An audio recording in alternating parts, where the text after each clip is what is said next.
අයිබෝවන් ජයකිරණ ඉතාම කාර්යබහුල සහ තෙහෙට්ටුව පිරිච්ච මොහොතක තමයි මම ඉන්නේ මේ විශාල වැඩසටහනක් සංවිධානය කරලා ඒ සංවිධානය තුලින් මම අනාගතයට මොනවද කරන්නේ කියන්නේ දැන් සමාජයට මොකද්ද දෙන්නේ පණිවිඩය කියලා මම කල්පනා කරලා විස්මිත වූ ඒ කියන්නේ සාමාන්‍ය මිනිස්සු නොහිතන විදිහේ තීන්දුවක් අරගෙන ජනතාවට පණිවිඩයක් මුදවා හැරියා. එතකොට ඒ රටේ හුඟක් ජනතාවක් ප්‍රශංසා කරලා තිබ්බා. එයාට මගේ හෘදයාංග ස්තුතිය. කවදාක්වත් ජනතාවගේ විශ්වාසය කඩ කරන්න නැහැ කියලා මම පොරොන්දු වෙනවා. ඒ වගේම තමයි සමාජ මාධ්‍ය තුල මම කියන ඒවා බොරු නම් මං ජීවත් වෙන ස්වභාවය වැරදි නම් මේ අපේ පළාත් වල කොහෙත් ගත්තත් මට ආදරය කරන වගේම යම් සුළු කොටසක් වූ විරුද්ධවාදීන් ඉන්න පුළුවන් ඉන්නවා. එහෙනම් ඒ අය ඒවා අරන් පළු ගහලා විවේචනය කරලා මාව සමාජ මාධ්‍යයේ මහා විකෘති තත්යකට පත් කරන්න පුළුවන්. ඉතින් මම එහෙම පුජ්‍යලියෙක් නොවන බවට හොඳම සාක්ෂිය තමයි සමාජ මාධ්‍ය තුල එහෙම මට පුජ්‍යලිකව දෝෂාරෝපණ වලට කවුරුත් වෙන්නේ නැහැ. මේ ව්‍යාපාර ක්ෂේත්‍රයේ සම්බන්ධයෙන් තියෙන යම් ගැටලු වලට ඇරෙන්නේ. ඉතින් ඒ වගේම මං ගමින් ගමට ජයකිරණ කියන වැඩසටහන සමාජගත කළා. ඒ සමාජගත කිරීම තුල මට හුඟා දෙනෙක් රටේ ශ්‍රී ලංකාවේ යුද්ධය අභිමුවේ යුද්ධය නිමකරන්න දායක වෙච්ච රණවිරුවන් මමත් මේ යුද්ධයත් එක්ක කටයුතු කරපු එක්කෙනෙක්. අපේ රට බේරගන්න ඒ කැප වෙච්ච රණවිරුවන් ප්‍රමාණයක් මේ වැඩසටහනට තෝරගන්න හිතුණා. ඉතින් ඒ සියලුම දේ වෙලාවේ සමාජ මාධ්‍ය තුල මහත්සේ මම දැක්කා කැපවීමෙන් කටයුතු කරන ඒ කියන්නේ යම්කිසි සමාජ අසාධාරණේ නැත්තම් සමාජයේ යම් අවස්ථාවල මම දැක්කා යම් වැරදි වැඩ සිද්ධ වෙනකොට සමාජයට ඒක නිවැරදි කරන්න වීඩියෝ කරමින් නැත්තම් සමාජ මාධ්‍ය තුල යම් කැපී පෙනෙන පුද්ගලෙක් මම දැක්කා. ඔහු තමයි මේ නිසාන්ත. එතකොට ඔහු ජායල ප්‍රදේශයේ අද ඇවිල්ලා මට කිව්වා මට සතුටුයි ඔබතුමාගේ මේ වැඩසටහනට මාත් සහභාගී වෙන්න ඕනේ. හැබැයි මට निराකරණය කරගන්න ගැටලු රාශියක් තියෙනවා. මේ එහෙම එකපාරට සම්බන්ධ වෙන්න බෑ කියලා. ඊට පස්සේ මම කිව්වා එහෙනම් මට මේක එන කෙනාට උත්තර දෙන්න බෑ. නැත්නම් ඈත පළාත් තුල ඉන්න ඇයට උත්තර දෙන්න බෑ. එහෙනම් අපි ඔයා එන්න මාත් එක්ක අපි වීඩියෝ එකක් කරලා අපි මේක ජනතාවටම දැනුවත් කරමු කියලා. ඉතින් මෙන්න ඉන්නවා නිසාන්ත. ඔයගොල්ලෝ දන්නවා නිසාන්ත ගල්කිස්ස කියලා. එහෙම නේද? ඔව් නිසාන්ත. ඔව් එතකොට ඔයගොල්ලෝ දන්නවා ඇති. එතකොට මම නිසාන්තට යොමු කරනවා. ඉතින් ඕන ප්‍රශ්නයක් අහන්න කියලා මම ඔහුට අවස්ථාව දුන්නා. ඉතින් අවසරයි ආයිබෝවන් කියලා පිළිගන්නවා අපේ ජයකිරණ මුදලාලි ලොකු මහත්තයා. එතකොට මැතිතුමනි මේ ජයකිරණ ගමින් ගමට කියන මේ මහා සේල් පොළ කියන මේ සංකල්පය මොකද්ද මේක? ඇත්තටම ගමින් ගමට ජයකිරණ මේ මහා විශාල දැවැන්ත වෙළඳ කාර්යය මොකක්ද මේක? මේක මේ අත් වශයෙන්ම දින 6-7ක් තුල තමයි මම මේක සංවිධානය කළේ. සංවිධානය කරන්න හේතු උනේ මේ රටේ සුවාසක් වූ ජනතාවට මේ අලුත් රැල්ලක් හැදී ආවා මේ සේල් පොළවල්. ඊට පස්සේ මම ඒවට ගියා බලන්න. මම ව්‍යාපාරිකයෙක් හැටියට මම ගියා මොකද්ද මේ රැල්ල? සෙනග පේලි ගහිලා පෝලින් ගහිලා යනවා. කියන්නේ ඒක කියන්න බෑ පුදුම සෙනගක් යනවා. අර අපි සමහරලාට අවස්ථාවල ඔය එක ආගමික රැලි එනවා. ඒ වඩත් එහෙමයි. මිනිස්සු දුවල අන්තිමට හතියටනවා කියන්නේ ඒ නායකයා හොයාගන්න නෑ. ආපහු තව තැනකට ගොනු වෙනවා. මම ඕක දැක්කා. මම ගිහින් බැලුවා මොකද්ද මේ විද්‍යාව කියලා. ඒ විද්‍යාව මම ව්‍යාපාරිකයෙක් අත්දැකීම් බහුල දැන් අවුරුදු 33ක් පරම්පරාවෙන් නුනත් මම දැක්කා මේ මොකද්ද මේ විද්‍යාව කියන. ඊට පස්සේ මම කල්පනා කළා මේකට මෙහෙම යන්න දෙන්න බෑ. එතකොට මම කල්පනා කළා මමත් මේ වැඩේ කරනවා.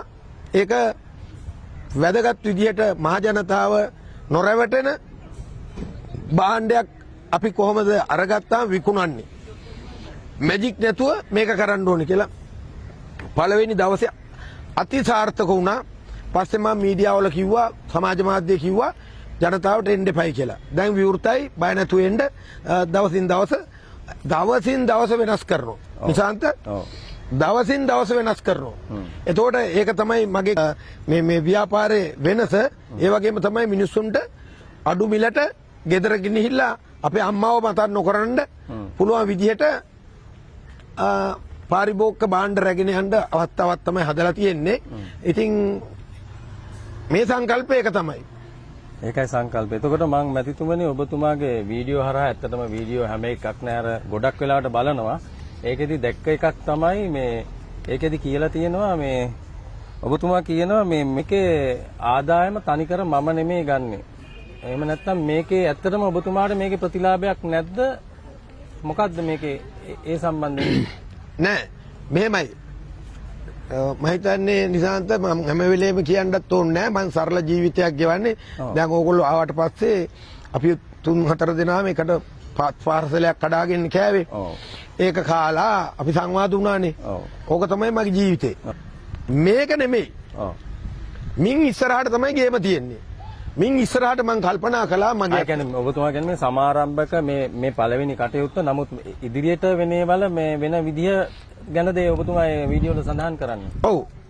ඉස්සරහට එතකොට මැතිතුමනි ඔබතුමා ඒකේ අහනවා මේ හමුදාවල සේවය කරලා ඒකේ ක්‍රියානිත සේවයේ ඉඳලා හරි විදිහට විශ්‍රාම ගිය හෝ ඒ වගේ අයවලුන් වාර ගන්නවා කියලා 50ක කණ්ඩායමක් හදනවා කියලා. මොකද හමුදා කණ්ඩායමක් හදන්න දෙන්නේ? හරියට හරි. හමුදා කණ්ඩායමක් තමයි. මේ ක්‍රියාන්විතයට මම ගන්න මම ඇත්ත වශයෙන්ම 1985 තමයි පොලිසියට බැවුනේ යුද පිටියේ. එකක්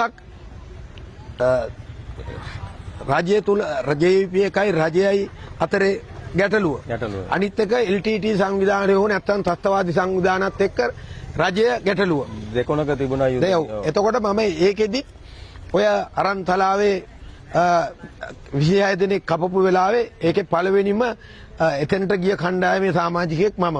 ආරක්ෂක නිලධාරියෙක්. ඔව්. එතකොට කොහෙද මේ මංගලගම හාමුදුරුවරු කපපු වෙලාවෙත් මම ක්‍රියාන්විත රාජකාරී. ඔව්. එතන දවස් 6ක් ඒ සිද්ධියේ ඒ හාමුදුරුවරු අතින් උස්සලා දාලා දවස් 6ක් මම මේ ආදාහනය කරනකන් හිටියා එක ඇඳුමෙන්ම.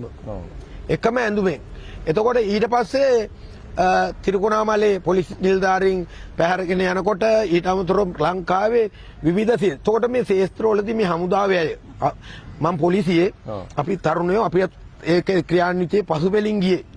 හමුදාව ඉහළින් මේ මිනිස්සු මාර දුකක් වින්දා. මේ යුද්ධ ජයග්‍රහණය කළාට ඒවා ක්‍රෙඩිට් දේශපාලඥයෝ ගත්තට ඇත්ත වශයෙන්ම මේ කොල්ලෝ අසලක ගාමිණී ඒගොල්ලෝ වගේ අපිට මතකයි මම අපිට කාට හරි ආමියකට හරි පොලිසියට හරි ගැහුවයි කිව්වම මගේ ඇස් දෙක පල්ල අපි මම මේක කතා කරන්න බෑ සෙන්ට්‍රල් කැම්ප් පොලිසියට ගහපු වෙලාවල් තියෙනවා මට කියන්නේ කදිරා කියලා ඒ කාලේ.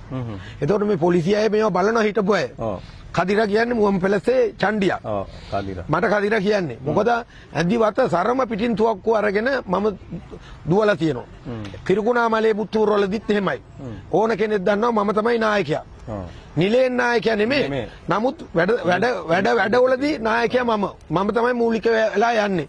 එතකොට ඔහොම අපි ජීවිතේ ගෙව්වේ. ඒක මම හොඳට දන්නවා. එතකොට අද රණවිරුවෝ ආබාධිතයි. මේකෙත් මට දාලා තියෙන එක සහෝදරයෙක් මම ආබාධිතයි මාව ගන්නවා සහෝදරයා. අනිවාර්යයෙන්. ආබාධිත කොල්ලෝ කවුරු හරි කමන්නේ. පුටුවක කැසියර් එක ළඟ වාඩි කරවලා තියෙනවා. හරිද? මට අන්නේ විනය. මට මේ වැඩේට ඕනේ අන්නේ විනය. මම 50ක් කිව්වට 50ක් නෙමෙයි. මට 100ක් හරි කමන්නේ. මුන් ටික එකතු කරලා මේ රට පුරාම මේ ක්‍රියාන්විතේ යන්න ඕනේ. ක්‍රියාන්විතේ ගිහිල්ලා මම ඇත්තම නිසාද 7-5ක්වත් ගන්නෑ. මට එපා සල්ලි. මොකද මේ සල්ලි මට එපා. මං සල්ලි ගන්නෑ. මම ලෝකල් මාකට් එකෙන් ගන්න බඩු ඒවා මේ වල සම්පූර්ණ ප්‍රොෆිට් එක ඒ පළාතේ හැබැයි හොඳ දෙයට වැදගත් කියන්නේ රටට සමාජයට ඕන දේවල්. ඊට අමතර එක මගේ වට රේගුව හරහා ඒ ඇවිල්ලා බඩු වලට යන වියදම් ටික බලලා ඔක්කොම කරලා ඒකේ මට සැලරි වලට මට යම් ටැක්ස් වලට යන වියදම් ටික ඔක්කොම අයින් කරලා ඉතුරු ටික ඔක්කොම මේ ප්‍රජා සේවයට දෙනවා. ඉතින් දීලා මාත් එක්ක සෙට් වෙන කණ්ඩායම මේ නැවෙන් බහින්නේ නැවේ කප්පිත් එක්ක කරලා මම ඒ කියන්නේ මේ සමාන ඒ කියන්නේ ඔබතුමා ඒගොල්ලන්ව මේ පූර්ණ කාලීනව රැකියා අවස්ථාවක් දෙන නෑ පූර්ණ ස්වේච්ඡා නෑ ඇත්ත වශයෙන්ම මේක ස්වේච්ඡා තමයි. මොකද අපි සේල් පොළ දානවා දවස් 30ක් විතර වැඩ කරනවා. ඒගොල්ලන්ට හොඳ සැලරි එකක් නැත්තම් ඒ ක්‍රියාන්විතයේ පවතින කාලය තුළත ඒගොල්ලන්ට ඒවා දීලා අපි කට්ටියක් එක පවුලක් වගේ අපි හැදෙනවා. ඊට පස්සේ ඒකට හොඳ ගෙවීමක් කරනවා. ඒ කියන්නේ ආයි අඬන්නේ නැති ගෙවීමක්. ඊට පස්සේ ඊළඟ එක අපි යනවා අහවල් දිහාට විරාම යනවා. ඊට පස්සේ අපි තව තැනකට යනවා. එතකොට අලුත් අය එකතු වේවි විනය කඩන අය අයින් වේවි. හැබැයි මේ ක්‍රියාන්විතයේ අවසානය තමයි ඔවුන් ටිකත් මේ රටේ ව්‍යාපාරික ක්ෂේත්‍රයට ආබාධිත පුද්ගලයා පවා මොනියම් හෝ ව්‍යාපාරයකට සම්බන්ධ කරලා අත බෙදා ගන්න එක. ඕක තමයි මට කෙරෙන්න ඕනේ. එතකොට එකක් ගමේ සංවර්ධන කටයුත්තක් සිද්ධ වෙනවා. ඒ වගේම මේ අපේ රටේ ඒ වටිනා සම්පතක් වූ රණවිරුවන්ට යම් කිසි චූටි හෝ අස්වැසුමක් සිද්ධ වෙනවා. ඉතින් ඔය කාරණා දෙක මේක ඇතුලේ ගැට ගැහිලා තියෙනවා. ඔව් සමාවෙන්න මැදිතුමනි එතකොට ඒ අදාළ රණවිරු විශ්‍රාමික රණවිරු කියන එක අනිවාර්යද? ඊට අමතරව මොනවාරි සමාජ ක්‍රියාකාර කරන අයටත් පුළුවන් ද මේකට සම්බන්ධ වෙන්න? ඇත්තෙන්ම පුළුවන්. මොකද මම දන්නවනේ මේ අපි හොයලා බලනවනේ. ඒ අදවසේම මේ ඒක ඊට පස්සේ ඔබතුමා ඒකට බඳවා ගැනීම නිසි ක්‍රමවේදයක් හදන අනිවාර්යයෙන්ම ඒකත් මම නෙමෙයි. දැන් මට ඔය හම්බු වෙන කණ්ඩායමෙන් දැනටත් මා ළඟ ඉන්නවා. සමහර මන් දන්නේ ඔයා දකින්න ඇති මේ ප්‍රීතිමාල් නෑ දැක්ක පිටිපස්සේ මම ප්‍රීතිමාල් විශාල ඇත්තටම ප්‍රීතිමාල් කියන කෙනා මාර ක්‍රියාන්විතයක් වෙනවා. එයා ක්‍රියාන්විතයක් කළාට මේ ගම්පහ දිස්ත්‍රික්කෙම දන්නවා ප්‍රීතිමාල් කියන්නේ මහා කවුරු හරි දැක්කොත් අලි මැරවර චරිතයක් මෙහෙමයි සමහරු මගෙන් අහනවා ඒ මේ ප්‍රීතිමාල් ගත්තේ අරවද මේවද කියලා අහනවා. හැබැයි ඔවුන් ඒ සමාජ සංස්කෘතීන් වල ඔවුන් මුණ ගැහෙන මිනිස්සුත් එක්ක කටයුතු කරද්දී තමයි ඒ චරිත. දැන් අත් වශයෙන්ම මේ වැඩසටහන සම්පූර්ණ ඔහු තමයි සම්පූර්ණ ඕගනයිස් කරලා කටයුතු කළේ. ජාතක කතාවේ අර ඒ ගිරා පැටිය වැටෙන තැනේ හැටියට තමයි ඊට පස්සේ එයා ඒ යහමඟ ගන්නවා. එතකොට දැන් මන් ළඟ ඉන්නවා මේ අත් වශයෙන්ම පුදුම හැකියාවක් තියෙන මිනිස්සෙක්. ඔය හැකියාවෙන් ප්‍රයෝජන අරන්නේ නැහැ. නමුත් අර නරක කොටට තමයි ඒගොල්ලන්ව වැටිලා තිබ්බේ. දැන් අත් වශයෙන්ම ඔහුගේ හොඳ පැත්ත මම අරගෙන අපිට මේ සමාජ වැඩ කටයුත්තක් කරනවා. තමයි ඇත්තටම ඔබතුමා සමාජ පරිවර්තකයෙක් අනිවාර්යෙන් විප්ලවීය වෙනසක් කරන මේ ඇත්තටම දේශපාලකයෙක් වෙන්නේ නැති එක තරමට හොඳයි. මොකද සමාජ පරිවර්තකයෙක් ඔබතුමා දන්නේ නැති ඔබතුමා මාර සමාජ විප්ලවයක් මේ කරන්නේ. මේක මේ ආර්ථික විප්ලවයක්. ඇත්තටම ආර්ථික සමාජයේ දෙකේම කරන මේ සමාජ මාධ්‍යවල දැක්ක දෙයක් තමයි ඔබතුමාට තේරෙන්නේ නැතුව සමහර විට ඔබතුමා මේ කරන ඔබතුමා බලන වීඩියෝ හරහා ඇත්තටම ඒවා පරිශීලනය කරනවා නම් ඒවා අගය කරනවා ඒවා පිළිපදිනවා නම් ඒ මනුස්සයාට ඒ ටිකම ඇති තමන්ගේ ව්‍යාපාරයක් කරලා දිනුනනේ. ඒ වගේම දැන් මෙතනින් මම මාතෘකාවට පිටපැන්න හින්දා ආයෙ නැවත මාතෘකාවට එනවා. මැදිතුමනි ටැක්ස් ගැන ඔබතුමා ටැක්ස් පේයර්ස්ලා ගැන කියනවා. ඒ කියන්නේ මේ ක්ෂේත්‍රවල ඉන්න අය ඔබතුමා කියන්නේ හැමෝම බදු ගෙවන්නේ නැද්ද රජයට? නෑ. දැන් මම ඔබතුමා වෙලාව කියනවා මේ මම බදු ගෙවනවා කියන්නේ අනිත් අය බදු ගෙවන්නේ නැද්ද? නෑ. මම කියන්නේ මෙහෙමයි. මේ රටේ ඇත්ත වශයෙන්ම දැන් ඕක තමයි. දැන් මේ මෙහෙයුම ඇතුලේ ඕකක් තියෙනවා. මේ මෙහෙයුම ඇතුලේ ඕකක් තියෙනවා. ඔයා බලන්න දැන් නිසාන්ත ඔයා මගේ දැන් ඔයා ජයයිල ඉඳලානේ ආවේ. ඔයා දැන් යන්න අනිත් ඕන සේල් පොලකට. ඔයා ක්‍රෙඩිට් කාඩ් එකකින් සල්ලි ගෙවන්න යන්න. මේ රටේ මිනිස්සු අද ලෝකේ ගත්තාම චීනය ඇතුළු දැන් සල්ලි පාවිච්චි වෙන්නේ නැහැ. ඔක්කොම ෆෝන් එකෙන් ගෙවන්නේ. එතකොට ඉන්දියාවෙත් එහෙමයි. ලංකාවෙත් තියෙනවා. හැබැයි අපේ රටේ අනිත් තාක්ෂණ ඔක්කොම පාවිච්චි කරනවා. AI තාක්ෂණේ ඔක්කොම පාවිච්චි කරනවා. ඇයි ව්‍යාපාරිකයෝ ක්‍රෙඩිට් කාඩ් එක පාවිච්චි කරන්නේ නැත්තේ? නොකරන්නේ මේ බදු වලින් පැනලා යන්නේ. අරම මොනිටර් වෙනවනේ රජයට අරවහරා වෙනවනේ.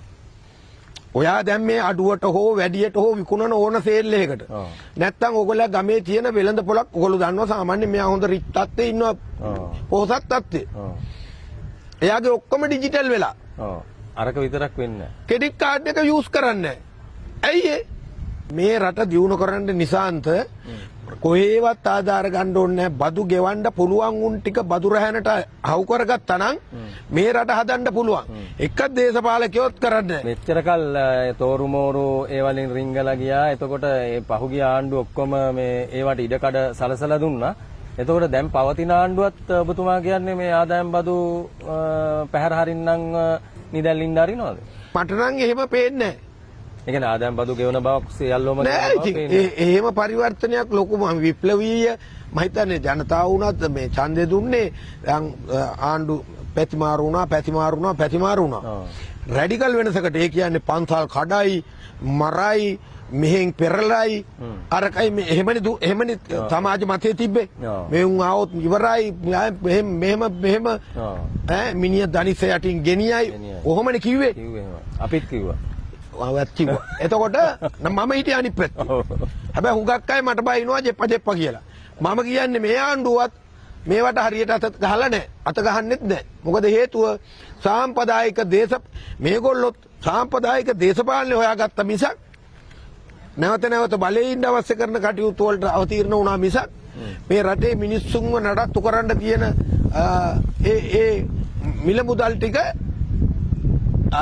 රජයට ලබා ගන්න පිළිවෙලක් කලේ නැහැ. ඒගොල්ලෝ නොකනොබී හරි නැත්තම් මොන හරි කරලා වියහියදන් අඩු කරලා භාණ්ඩාගාරේ සකස් කළාට භාණ්ඩාගාරයට ලැබෙන්න තියෙන මුදල් ගන්නෙ නැහැ. අය වෙන්නේ නැහැ. ඔව් එතකොට ඔයා අහන්න කලින් සමහර වෙලාවට මගෙන් අහයි ඔයා හරියට ගෙවනවද කියලා. ඔව්.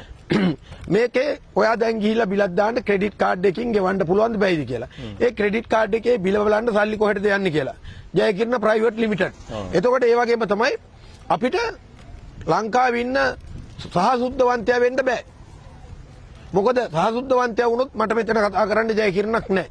මොකද අපි ඔක්කොටම අර සමාජ ක්‍රමවේදය මේ හැදිලා තියෙන සමාජ ක්‍රමවේදය තුල යන්න වෙලා තියෙනවා. ඔව් සම්පූර්ණ උඩුගම් බලාම පීනන්න බෑ කියලා. බෑ. ඉතින් අපේ අඩුපාඩු තියෙනවා. ඒ අඩුපාඩු හේන ගැහුණත් මේ රට හදාගන්න පුළුවන් නම් යම් කිසි මේ ඩිජිටල් කරන එකට උදාහරණයක් ඉන්දුනීසියාවේ මම පොඩි ලොරි වල තමයි ඉන්දුනීසියාව ඒ නොදියුණුයි. ඉන්දුනීසියාවේ ලොරියක මම ගියා පොඩි ලොරි බාක්ටි ලොරිය වල තමයි සෙනග තියෙන්නේ. ලොරිය ගිහිල්ලා මම ටිකට් එක අපි සල්ලි ගෙව්වහම ටිකිස් ගාලා ආවා. ඒකේ තියෙනවනේ වැට් කියලා. ඔව්. මං කියන්නේ මෙතෙන්ට යන්න ඕනේ කියලා අපේ රට. නමුත් මූලික පියවරවත් තරම් නැහැ කියන එක ඔබතුමා. මේ මිනිස්සු ඒ රජයටත් එක්ක ලින්ක් වෙලා තියෙන්නේ. ඔව් තියෙන්නේ. ඉතින් රජයට පුළුවන් සල්ලි හොයන්න නම් අපේ කඩ ඔක්කොම ලින්ක් කරනවා. දැන් මටම කෙලි. හෙට මටම කෙලි. අර මොකද්ද JVP කට්ටියම අපේ අපි සහයෝගය දුන්න JVP එකේ කට්ටියම කියන්නේ හඳ පෙන්නුවාම ඇඟිල්ලට ප්‍රහාර දෙනවා කියලා. ඒ වගේ මට ප්‍රහාර දෙයි. එක මහත්තයෙක් දාලා තියෙනවා මම ගමින් ගමට ගිහිල්ලා දවසට ලස්ස 10ක් හොයලා දුන්නොත් මේ කෝටි එකමාරක් අපිට ලැහත් වෙලා ඉන්න කියලා. ඔව් කෝටි එකමාරක ගමේ සංවර්ධන වැඩක් කරන්න කියලා. අපේ රටේ මහත්තයෙක් දාලා තියෙනවා එහෙනම් තමුසේ බදු ගෙවන්න ලැහැස්ති වෙනවා. එයා ටැක්ස් ලස්සනට හදලා තියෙනවා. දැන් මම මේ මහත්තයාව හොයනවා. ඔයාගේ අයව ඇකවුන්ටන්ට්කම දෙන්නද? නෑ. අනිවාර්යයෙන්ම මම එයාව හොයලා එයාට අනුබල දීපු කෙනා හොයලා මම ටැක්ස් ඩිපාර්ට්මන්ට් එකට දෙනවා. එයාත් මට ටැක්ස් ඩිපාර්ට්මන්ට් එකට දෙනවා. ටැක්ස් ඩිපාර්ට්මන්ට් එක මං ගැන දන්නවා. අබුතුවෙන් දෙන්න ඕනේ නෑ. කමන්නේ එයාත් දීපු දෙන්න. මොකද තාම මම මේ ඊළඟට කරන්න යන වැඩසටහනට ටැක්ස් හදලා යා මට ඒවලා. ඉතින් ඔව් යකෝ මම ටැක්ස් ගෙවනවා.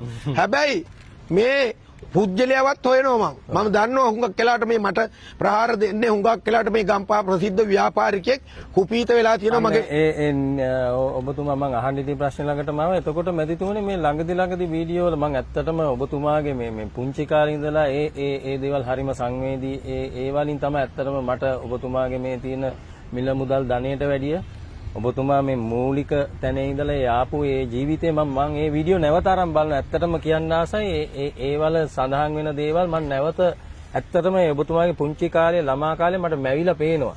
ඒ කියන්නේ මේ වගේ මිනිස්සෙක් නෙමෙයි කියලා. නමුත් මම අහන්න ඉතින් මේ ළඟදී ඉඳලා ඔබතුමා කියන මේ මෙහෙම එකක් වුණොත් මෙහෙම මේගොල්ලෝ වග කියන්න ඕනේ වගේ එහෙම නැත්නම් මම මැරුණොත් කීකේ ඇයි මේ අසුබ කතා කියන්නේ අසුබ නෙමේ අපි කවුරුත් මේක අහගන්නකො මේ රටේ සමාජයේ උඩුගම් බලා යන මහජන සේවාවට මිනිස්සු කටයුතු කළොත් දේශීය ආදායම එකේ වෙන්න පුළුවන්. ඔයගලන්ට මතක ඇති ඇසිඩ් ගැහුවා. තව අර රේගුවේ මහත්තයෙක් මැරුවා. ඕ වගේ අපි හැම වෙලේම සුභවාදී නෙමේ අසුභවාදී පැත්ත හිතන්න ඕනේ. ඒක තමයි මම ගන්නේ හමුදාවේ බැටෑලියන් එකක් අන්තිමට අවසන් කරන්නේ ඔවුන් ටික ඔක්කොම මේ රටේ සාධාරණ ව්‍යාපාරිකයෝ කරලා තමයි මන් අතර වෙන. මට වැඩක් නැහැ නිසාන්ත 7-5ක් මේ මගුල් මේ ඇත්ත වශයෙන්ම ඔයා අද මන් ළඟට එනවා. ඔයා දකින්න ඇති ඔයා හිටපු වෙලාවට හාමුදුරුවරු කී දෙනෙක් ඇවිල්ලා ජයකිරණ මහත්තයා කියලා කිව්වද කියන්නකෝ. ඔව් ඇත්තටම මම මේ උගුර බැරන්ඩ් වෙලා කතා කරලා හැංගිලා ඉන්නේ. තමයි ඇත්තටම මේ ඔබතුමා පාරිභෝගිකයන්ගේ පැත්තේ ඉන්න ව්‍යාපාරිකයෙක්. ව්‍යවසායකයෙක්. මම ව්‍යාපාරිකයෙකුත් නෙමෙයිනේ. ඇත්තටම මේ අපේ රටේ උන්ගේ තීරිමාන්තේ උරා කාපු හොර 70 මේ රටේ අහිංසක මිනිස්සු දුක් විඳින්නේ අපි බදු ගෙව්වේ නැති නිසා හරියට. මේ බදු ටික මේ මිනිස්සුන්ට අරන් දෙන්න. මේ එතකොට මම මේකේ බීජ දැනට මං හදලා තියෙනවා කුඩා බීජ කණ්ඩායමක්. දැන් ඒ කියන්නේ අපේ පවුල ආසිතෝ. හරිද? ඊට පස්සේ මං දැන් රණවිරුවෝ උන් මේ රටේ යුද්ධ වෙනුවෙන් ජීවිතේ කැප කරපු මිනිස්සු. උන්ට ඔක්කොටම මම මේ ගමනේ යද්දී උන්ට පුරුදු කරනවා ව්‍යාපාර. ගහපියව තොපි ගමේ ව්‍යාපාරයක් කරපියව මේ විදියට. දීපියව මහ ජනතාවට ලාභ, ගෙවපියව රජයට බදු. ඔන්න ඔය සංකල්පය තමයි මං හදාගෙන යන්නේ. ඒ කියන්නේ පාරිභෝගික ආරක්ෂා කරමින් රටත් සංවර්ධනය වෙන විදිහේ ව්‍යාපාර. ඔව්. එතකොට ඔබතුමා මේ සමාජ මාධ්‍ය හරහා මම හිතන්නේ මේක කිව්වොත් ප්‍රශ්නයක් වෙයිද දන්නේ නැහැ. මොනවා හරි එහෙම ගැටලුවක් ආරක්ෂාව පිළිබඳව හෝ ජීවිත අනතුරක් පිළිබඳව දැනিলা තියෙනවා. මොකද්ද එහෙම කියන්නේ හේතුව? ඇත්තෙන්ම නිසාන්ත එකක් මම යුද බිමේ ඉන්නේ නැද්දි මහා චරිතයක්. මහා නිලයක් නෙමෙයි. ඔව්. මහා චරිතයක්. ඊට පස්සේ 88 9 කාලේ ඊටත් වැඩිය වීර ඒ කියන්නේ ඩග්ලස් පීරිස් රනිල් වික්‍රමසිංහ ඒ වගේ මේ රටේ හිටිය පතාකයෝ එක්ක උන්ට ප්‍රජාතන්ත්‍රවාදයෙන් ඔය පාහරෙන්ට මිනිමරුවන්ට උත්තර දෙන්න පෙනී සිටපු මං හිතන්නේ ජීවතුන් අතර ඉන්නේ මායි තව 14ක් විතර. ජීවමාන සාක්ෂි දෙක තුනෙන් එකක්. ඔයා දැකලා ඇති ඔය චමුදිතලා එක්ක අරගොල්ල මේ මං කරපු වීඩියෝ වල දැකලා ඇති. එහෙම ආපු එකෙක් තමයි මම. ඒතකොට මට මේ නිකන් පොලිස් කොස්තාපල්වරයෙක් මූට එහෙම මේ ගඳ සුවඳ හොඳට දැනෙනවා. එතකොට ඌ දන්නවා මේච්චර මුදලක් මේච්චර කෝටි හරි බිලියන පතියෙක් හරි මොකෙක් හරි කියන නමක් වෙන්න මූට මොන තරම් මේ ඉවක් ඇතිද. එතකොට ඒ ඉව එනකොට මන් දන්නවා මේකට දැන් මම හදපු මේ ප්‍රමාණය මදි. මේ ප්‍රමාණය දැන් රට පුළුල් කරන්න ඕනේ. ඒ පුළුල් කරන්න ඕනේ මේ රටේ රට ජාතිය වෙනුවෙන් ජීවිතේ කැප කරපු රටේ ව්‍යාපාරිකයෝ බවට පත් කරලා උන්ට මේ රට බාර දෙන්න ඕනේ. මේ උන් තොපි හම්බ කරන් කාපියව හැබැයි උඹලගේ උඹලා හිටපු සංස්කෘතිය සමාජය උඹලා විනාශ කරන්න එපා. හොර තක්කඩියෝ වෙන්න එපා. ඔන්න ඕක තමයි මට කරන්න ඕනේ. ඇත්තටම මෙතන පිටිපස්සේ දැක්කාම අවට මෙතන මේ පාසලෙන් ඉගෙන ගත්ත දරුවෝ වෙන්න පුළුවන් අප සාමාන්‍ය කරලා ගෙදර ඉන්න ළමයි. ඇත්තටම මේකේ ඒගොල්ලෝ පොඩි දවස් 15ක හරි රැකියාවක් කරලා මේ දීමනාවක් ලබනවා. එතකොට ඇත්තටම අත්දැකීමක් ලබනවා. ඒ වගේ අපිට නොපෙනෙන රැකියා අවස්ථා හැදිලා තියෙනවා. එතකොට ඒ වගේම මේ මම හිතන්නේ පාසලටත් මේ මොනවා හරි මේකෙදි වෙනවා අපි ගොඩක් මොනවාද මේ හරහා ආර්ථික වශයෙන් විශාල මේවා හම්බ වෙනවා. එතකොට දැන් අර වගේ දෙයක් අපි අපේ ගමකට ගෙනියනවා නම් ඒගොල්ලෝ සපුරන්න ඕනේ අවශ්‍යතාව මොනවද අපි ඔබතුමාගේ ඉදිරිපත් කරන්නේ? මෙතන ගත්තාම මම වැඩට ගන්නේ මම සේවයට ගන්නේ එකක් වයස 50 ඉහළ වයසක අය. මොකද ඒ අය අපි අසරණ වෙලා වගේ බුදුහාමුදුරුවනේ. එතකොට පාසල් ළමයි A level කරපු O level කරපු ඇයට. ඔයා ඕන වෙලාවක දැන් ගිහිල්ලා ඕන කෙනෙක්ගෙන් අහන්න දවසට උදේ පටන් ගත්තාම කෑම ඕපන් නෙස්කැපේ එකක්. එතකොට කෑම බීම සැරින් සැරේට දිවා ආහාරය මේ ඔක්කොම දීලා ට්‍රාන්ස්පෝර්ට් එක දීලා සෑම කෙනෙක්ටම රුපියල් 5000ක් ගෙවනවා. රුපියල් 5000ක් දෙනවා. නෑ ඔය බලන්න මම හිතන්නේ මන්ද ජයකිරණ මහත්තයා මිනිස්සුන්ට අඩුපාඩියට වැඩ ගන්නවා කියලා ඇති. හැබැයි අර ටීම් එකට එහෙම නෙමෙයි. මං හදන ටීම් එකට ඊට වැඩිය ලොකු ගැම්මක් දෙනවා. ඒ ගැන නෙමෙයි. ඔව්. එතකොට ඒක තමයි. එතකොට අපි 50ක හෝ 100ක ටීම් එකක් හදා ගන්නවා. ඒගොල්ලෝ නිකන් ස්ථීර වගේ තමයි. අපේ ටීම් එක අපි යනවා ඊට පස්සේ පළාත් වල ඉන්න ළමයි වැඩි හිටියෝ. ඒ ඇයිට කීයක් හරි හොයාගන්න ස්ටිකර් අලවන්න වගේ ඒ කොට්ටාසියත් ගන්නවා. එහෙම අරගෙන ඊට පස්සේ ඒ පළාතේ දැන් අපේ ওই ටීම් වල හරි ඇකවුන්ටන්ට් කෙනෙක් මොන හරි දාලා අපේ ඒගොල්ලෝයි දාලා මේක මුදල් කළමනාකරණය කරනවා. අපි අපේ සල්ලි තව එකක් නිසාන්ත මේ දෙල්ගොඩ විකුණන මිල තමයි ලංකාවේ කොහෙ ගියත් තෙල් මිල අර මිල මේ මිල ඒ අසූචි මිලවල් ජයකිරණේ නැහැ. එක මිලට විකුණන්නේ. මම නිසාන්ත මම තරම් ජීවිතේ අභියෝග වලට මුහුණ දීපු මිනිහෙක් තවත් නැහැ. දේශීය නිෂ්පාදන තියෙන කිසිම බඩුවක් මම මෙහෙට ගේන්නන්නේ නැහැ ලංකාවට. එතකොට විශේෂයෙන් කිසිම ප්ලාස්ටික් බඩුවක් මං ගේන්නේ නැහැ. හැබැයි හොඳ ඒ වගේ හොඳ එක පැලන්ති වලට අවශ්‍ය කරන බඩු ගේනවා. අපි මේක කරමු එකක් රටේ මහ ජනතාවගේ ගමේ අවශ්‍යතාවයක්. එතකොට නැත්තම් ගමේ මිනිස්සුන්ගේ ගෙවල් 10ක් හදාගන්න. පොදු පාරක් හදාගන්න.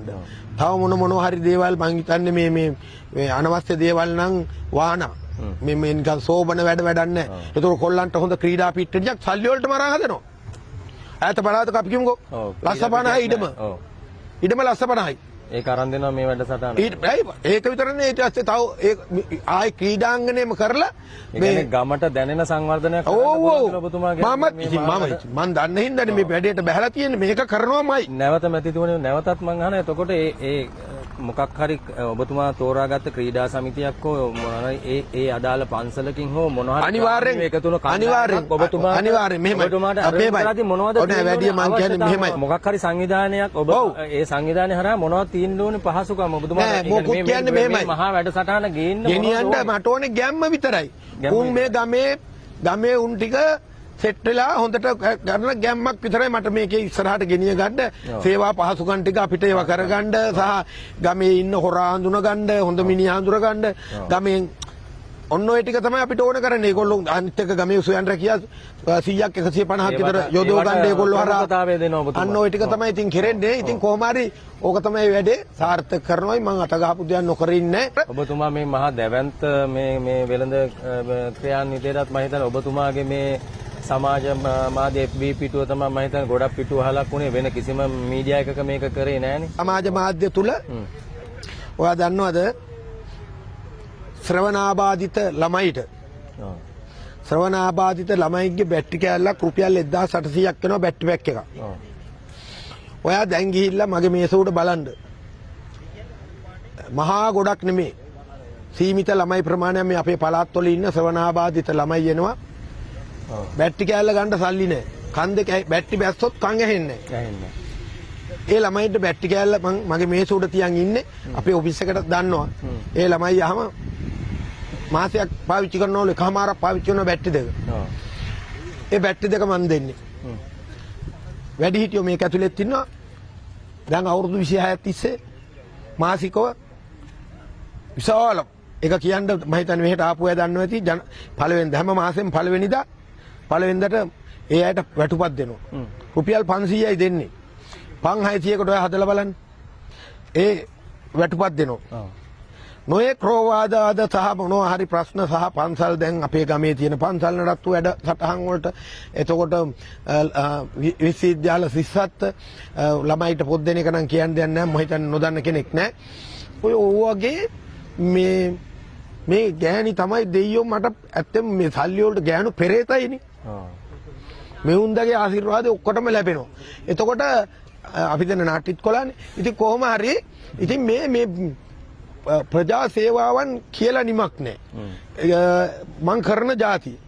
පාරතොට එකපාරට දැක්ක හැටිය නවතිනවා. දුක්ඛිත චරිතයක් දැක්කොත් දැන් ඕගොල්ලෝ නම් ඒකට දොස් කියනවා නෙමේ. අපේ සමාජ මාධ්‍යයේ කැමරාවක් අල්ලලා තමයි මිනිස්සුන්ට උදව් කරන්නේ. බත් පැකට් එකක් දෙන්න. මොන හරි බත් පැකට් එකක් කරේ නැත්තම් පාරේ පොඩියට බඩු විකුණනකොට එතෙන්ට ගිහිල්ලා ඉතින් වීඩියෝ එක කරමින් මේකප් එකකුත් දාලා. එතකොට මගේ කවදාක්වත් එහෙම වැඩ සිල්ලර වැඩ නැහැ. ඒ වගේම ඔයා දන්නවා මගේ Facebook වලින් TikTok නැත්තම් YouTube ඔක්කොම පරිසාධන මට්ටම් පැනලා මාසෙකට ලස්ස ගණන් ඩොලර් ගන්න පුළුවන්. 7-5ක් අල්ලන්නේ. පුළුවන් නම් කාට හරි ඔප්පු කරන්න කියන්නේ මම මගේ ෆෝන් එක දෙනවා. 7-5ක් ගන්න නැහැ. කවුරුත් ගන්න කිව්වට මම ගන්නෙත් නැහැ. පොදු සේවා වලට දාන්නවත් මම ගන්නෙ නැහැ. රටට ඩොලර් එනවා කිව්වොත් මම ගන්නෙ නැහැ. මොකද මගේ රත්තරන් අහිංසක මිනිස්සු මගේ වීඩියෝ එකක් බලුවා කියලා ලොකු මේ ගිනුමක් හදලා ඒකට දාලා එහෙම කරන්න බෑ. මට ඒකට කැමති නෑ. මොකද අහිංසක මිනිස්සු මගේ වීඩියෝ බලනවා. ඒ උන්ගේ රුපියලක් හරි තමයි මගේ අකවුන්ට් එකට එන්නේ. මම ඒක කරන්නේ නෑ. ඔව්. එතකොට දැන් මේකෙදි මේ තියෙන මේ මෙතන තියෙනවනේ කර්මාන්ත වලට ගන්න මේවල මම අහන්නේ ඒවටත් වොරන්ටියක් හම්බ වෙනවද මේ මෙතනින් සේල් පොලින් ගත්තාම? අනිවාර්යෙන් ඔව්. බඩු ගන්නේ ජයකිරණගේ. ඔච්චරයි කියන්න තියෙන්නේ. මම මේ සේල් එකේ හැම කෙනෙක්ටම මගේ 6 මාසේ වොරන්ටිය වගකීම ඒ හැම බඩුවට එකකින් ගත්තා ඒ සියලු දේ දෙනවා. අනිත් එක තමයි මම පිස්සෙක්. මට හිතිච්ච වෙලාවට මම මේගොල්ලෝ බයිනවා. මට හිතිච්ච වෙලාවට මට හිතුනොත් මේක රුපියල් 200ට දෙන්න ඕනේ කියලා බඩු ටික මන් දානවා. ඒ ඔබතුමා ජයකිරණගේ හැටි. මා අමුතු පොරක්. මේ වෙළඳ අත්දැකීම ඔබතුමා බය නැතුව තීන්දුව ගන්න ඒ ඉතින් මං එනකොට ගෙනාවේ නෑනේ. නෑනේ ඒකනේ. මොන මගුලක් දාන්නේ එනකොට ගෙනාවේ නෑ. මේකේ තියෙන වින්දනය මේකේ තීන්දුව ගන්න ආවේ ඔබතුමා වෙන කායින්වත් අහන්න ඕනේ. ඔබතුමා දන්නවා මේකේ හැසිරීම මේ පැත්තට ගියාම තමයි හරි කියන එක ඔබතුමා දන්නවා. ඉතින් ඔව් නිසාන්ත මං කවදාක්වත් මේ මොන මේ කඩප්පුලි වැඩේ කළත් මේ මගේ බිරිඳත් මගේ පුතයි ගෙන් අහන්න නැතුව කිසි දෙයක් කරන්න. ඔව් ඒ වගේම කියන්න ඕනේ මේ ඇත්තටම සමාජ මාධ්‍ය ගොඩක් පරිශීලනය කරන දැකලා මේ ඇත්තටම මම දැකලා තියෙන්නේ ජයකිරණ මුදලාලි මහත්තයා තමයි දකින්නේ මේ තිරේ පිටිපස හරි සුන්දර චරිතයක් ඉන්නවා. එතුමිය තමයි මම හිතන්නේ මේ අපි කතා බහ කරද්දී උනත් තේරෙනවා කිසිම මේ හරිම නිහතමානී ඒ වගේම ලෝභකමක් ඒ වගේ කිසි දෙයක් ඇත්තටම කඩයක්වත් කරන්න බෑ මැතිතුමනි මේ ගෑනු අය කඩ කරනවා මම ගොඩක් වෙලාවට ගෑනු කෙනෙක් නම් කඩේ ඉන්නේ ඇත්තට ඒ කඩේට යන්නෙත් නැහැ මොකද හේතුව ඒ ගෑනු අයට කරන මේ පරිභවයක් නෙමෙයි නමුත් උපතින්ම මේගොල්ලෝ හදලා ගමු හදලා මේගොල්ලෝ ටිකක් අර මේ මට ඔව් හැබැයි කමන්තුමාට හම්බෙලා ඉන්නවා ඇත්තටම තුමිය කිසිම මේ ඔක්කොම හරි මේ මට මේ ගෑනු ළමයි මැසේජ් දානවට කැමති නෑනේ. මෙතුමිය කැමති නෑ. ඕක තමයි වෙලා තියෙන්නේ. එයා ටක් ගාලා ඔන්න ජනතාවට කියන සිංහලෙන් මැසේජ් රිප්ලයි දෙන්නේ මගේ බිරිඳ. ඉංග්‍රීසි වලින් උත්තර දෙන්නේ මම. ඒ කියන්නේ සිංග්ලිෂ් වලින් සිංහලෙන් දාන්නේ මෙයා. ගෑනු ළමයි ගත් හැටි කොහොමද ගන්නවා. ඉතින් කොහොම තමයි මේ සිද්ධිය යන්නේ. ඉතින් අපි කියනවා අපි සතුටින් ජීවත් වෙනවා, ජොලිය ජීවත් වෙනවා. අද උදේත් ඩාන්ස් එකක් කරලා අපි තුන්දෙනා එක්කම මං සරමෝළුවේ දාගෙන ඔළුව වහගෙන අපි නටලා පිස්සුවක් කෙලලා ආවේ. ඉතින් හොඳ ජොලිය මැරෙන්න ඕනේ. හැබැයි රටට සේවයක් කරන්න ඕනේ නිසාන්ත අඩුම ගානේ රාණවීරයෝ ටිකක් නැත්තම් ඕගොල්ලෝ වගේ සමාජ ක්‍රියාකාරීන් මේ කැමති උන් ටිකක් එකතු කරලා මුන් ටිකක් ගොඩ දාලා මැරිලා යන්න තියෙනවා නම් එච්චරයි තියෙන්නේ. ඉතින් මේ වැඩේදී මම ඔයාටත් ලොකු පංගුවක් පවරනවා මේ කට්ටියව කෝඩිනේට් කරන වැඩ තව අය එකතු කරගමු. අන්න ඉන්නවා හමුදාවේ අරවා මේව නැත්තම් සමාජ ක්‍රියාකාරීන් ඔක්කොම එකතු කරගන්න. එකතු කරගෙන අපේ පරමාර්ථය කියමු. අපි එකතු වෙමු බොහොම ඉක්මනින් අවුරුද්දෙන් පස්සේ පළවෙනි එක පටන් ගමු. මට තියෙනවා ලොකු කර්තව්‍යයක්. ඕගොල්ලෝ මට උදව් වෙන්න. අපි වැඩේ අදිමු. මම හිතනවා මේ වීඩියෝ එක බැලුවාට පස්සේ තවත් අය එකතු වෙයි. අපි එකතු වෙලා හොඳ දෙයක් මේ රටට කරමු. ඔන්න එච්චරයි කරන්න තියෙන්නේ. ඕගොල්ලෝ ඉතින් කරට ගන්න ඕගොල්ලෝ දරු පවුල් තියෙනවා. ඕගොල්ලන්ට පස් තියෙනවා. බය වෙන්න එපා. ඒකෙදි ඕගොල්ලන්ට ඔයත් මේ යම් කිසි ඔයා ව්‍යාපාරිකයෙක්නේ. ඔයත් බදු ගෙවන ව්‍යාපාරිකයෙක්. එතකොට ඕගොල්ලෝට ආර්ථික වශයෙන් අපහසුතාවයන්ට පත් නොවි පුළුවන් වෙලාවට දායකත්වය දීලා ගෙදර ඉඳන් හරි දායකත්වය දීලා අපිට මේකට සහයෝගය දෙන්න අපි අදිමු. බොහොම ස්තුතියි මැතිතුමනි. ඔබතුමා ජයකිරණ කියන්නේ මහා වෘක්ෂයක්. ඒ වෘක්ෂය අපි පොඩි හෙවණට හිටියේ චූටි මේ පැලයක් වගේ තමයි අපි. නමුත් ඔබතුමා මේ කතාවට බහට ගියා මේ කිසි දෙයක් නෑ. හරිම නිහතමානී, හරිම ලෙන්ගතුයි, හරිම ආදරණීයයි. ඒ වගේම ඇත්තටම සොඳුරු විදියට ජීවත් වෙන මිනිස්සෙක් ඒ සොඳුරුකමට ඒ ආදරේ බවට හරිම ආදරේ. එහෙනම් නැවත වතාවක් කියනවා ජය වෙන්න ඕනේ ජයකිරණ මැතිතුමනි.